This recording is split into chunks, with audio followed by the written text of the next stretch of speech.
بسم اللہ الرحمن الرحیم۔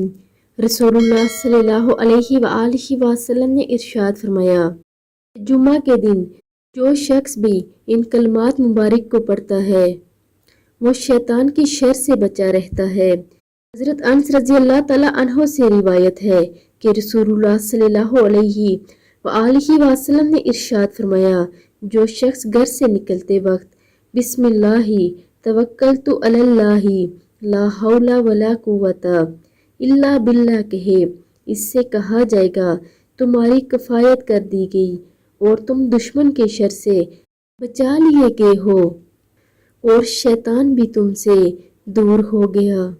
بے شک جمعہ کے دن کو دنوں کا سردار کہا گیا ہے کہ اس دن سے ہر ایک چیز ڈرتی ہے، دنیا کی ہر ایک چیز استغفار کرتی ہے۔